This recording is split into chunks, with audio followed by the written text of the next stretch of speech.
Hello guys, কেমন আছো সবাই? আশা করছি সবাই অনেক অনেক ভালো আছো। আমিও খুব ভালো আছি। তো আমার চ্যানেলে নতুন একটা ভিডিওতে তোমাদের ওয়েলকাম। তো আজকে অনেক দিন পরে আমি নিজের ভয়েস দিয়ে কোনো ভিডিও বানাচ্ছি। মাঝখানে অনেকগুলো দিন বানানো হয়নি। এমনি মিউজিক দিয়ে কিছু রান্নার ভিডিও বানাতাম। তো তো যাই হোক, তোমরা ভিডিওটা কন্টিনিউ দেখতে থাকো। তো প্রথমেই দেখো, আমি এখানে একটা পিঁড়িতে আলপনা আঁকতে বসে গেছি, কারণ কালকে হচ্ছে আমাদের বাড়িতে লক্ষ্মী পুজো। তো সেই জন্যই আর কি পিঁড়িটার উপরে আলপনা দিয়ে দিচ্ছি, এটার উপরেই ঠাকুরটাকে আর কি বসাবো। তো পৌষ মাস শেষ হওয়ার একদিন আগে আমাদের বাড়িতে এই লক্ষ্মী পুজোটা হয়, নতুন ধান দিয়ে, নতুন ধান ওঠে পৌষ মাসে। তো সেই ধান দিয়ে পুজোটা করা হয়। তো সেই জন্যই আর কি আমি এখানে আলপনাটা আগের দিন দিয়ে রাখছি, তাহলে শুকিয়ে থাকবে পরের দিন। তো সকাল সকাল পুজো অনেক, তো সেই জন্যই দেখো এখানে আমি আলপনা দিতে বসে গেছি। আলপনার ডিজাইনটা কেমন হয়েছে তো তোমরা কমেন্ট করে জানিও। আমি খুব একটা ভালো আলপনা দিতে পারি না, তো একটু মনের মতন করার চেষ্টা করলাম। তো যাই হোক, কেমন হয়েছে তোমরা জানিও।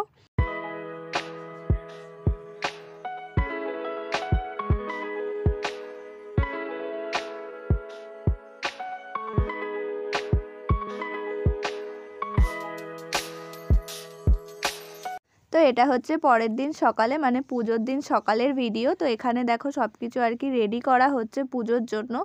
তো আগের দিন সব কিছুই আর কি বিকেলে তুলে রাখা হয়েছিল, যেমন তুলসী পাতা, দুব্ব, বেলপাতা, ফুল, আমের পল্লব, এগুলো সব আগের দিন তুলে রাখা হয়েছিল, কারণ পুজোটা অনেক সকালে হওয়ার কথা ছিল সেই জন্যই।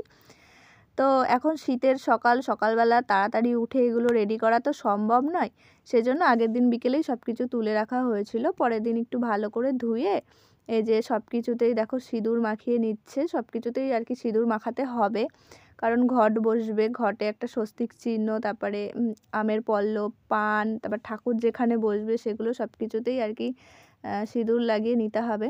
তো এই জন্য যেটি ঘটের উপরে একটা স্বস্তিক চিহ্ন এঁকে নিয়েছে। আর এই দিকে একে একে পান পাতা, তারপর ঘটের উপরে দেবে সেই কলাটা, তারপরে এগুলোতে আর কি দেখো সিঁদুর লাগিয়ে নিচ্ছে। তো এই যে সব কিছুতে সিঁদুর লাগানো হয়ে গেছে। এবার যেটি পান সুপারি দিয়ে ওই পিঁড়ির উপরে যেখানে আর কি ঠাকুরটা বসবে সেখানে দেখো চারপাশে কি সুন্দর করে সব কিছু আর কি সাজিয়ে রাখছে। তো আমাদের না মানে ঠাকুর নিয়ে পুজো হয় না, মানে ওই ধান আড়ির উপরে ধান দিয়ে ওই ধানকেই পুজো করা হয়, যেহেতু পৌষ মাসে নতুন ধান দিয়ে পুজো করা হয়। তো সেই জন্যই আর কি ওই ধানটাকেই আমাদের পুজো করা হয়। তো পিঁড়ির উপরে আরও অনেক কিছু দিতে হয়, যেমন ধরো লক্ষ্মীর বাহন পেঁচা, তারপর শঙ্খ, আড়ি, কড়ি, তারপরে গাছকৌটো, আরও অনেক কিছু দিতে হয়। তো সেগুলোই দিচ্ছে। এই দেখো যেটি আড়িটা ভর্তি করে আর কি ধান দিয়ে দিচ্ছে। তো এই ধানটাকেই আর কি পুজো করা হবে।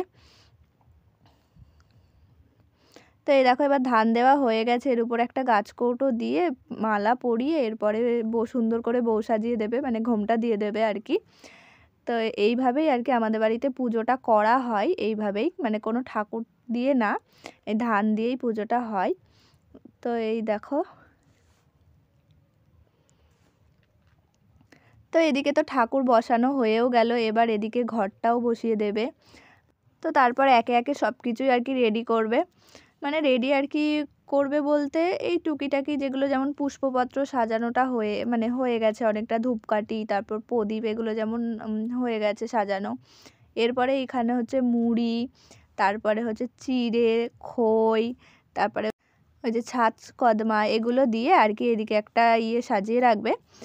এই দেখো এগুলো হচ্ছে দেখছিলাম আমরা এগুলো কি কি দিয়েছে। এর মধ্যে ছিল হাঁস, ছিল পেঁচা, ছিল তারপরে আরও অনেক কিছু ছিল, সেইগুলো আর করা হয়নি, মানে দেখা হয়নি, আমি দেখছিলাম আর কি এর মধ্যে কি কি দিয়েছে।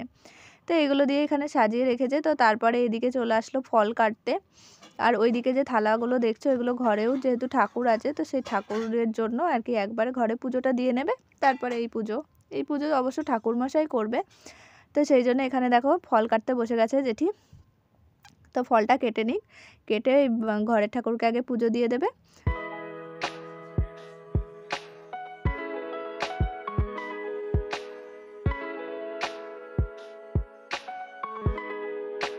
তো এই যে এদিকে ফলও কাটা হয়ে গেছে, দেখো কত সুন্দর করে 5 রকম ফল দিয়ে সাজিয়ে দিয়েছে।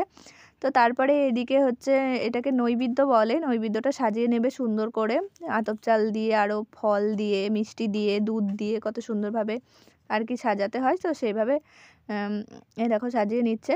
তো তারপরে এদিকে ঠাকুরের জন্য মিষ্টিও একটা প্লেটে বেড়ে নিচ্ছে।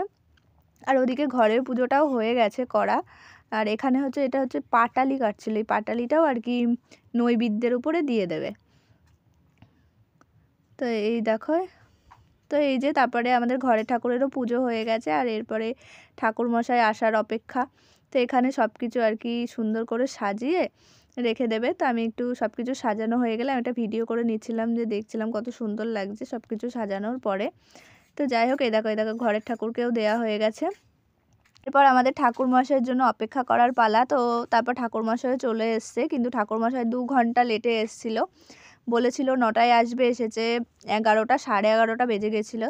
তো যাই হোক, এদিকে দেখো পুজো করতে বসেছে ঠাকুরমশাই, পুজো করুক। আর পাশে যেহেতু গান বাজছিল, তো সেই জন্য আমি মিউট করে দিয়েছি, না হলে আমি পুজোর এটা নিতাম। তো যাই হোক, দেখো পুজো হচ্ছে। আর এই যে এইদিকে যেটি এই যে প্রদীপ, ধূপকাঠি, ধুনো এগুলো ধরিয়ে দিচ্ছিল। তো এই দেখো পুজো হচ্ছে।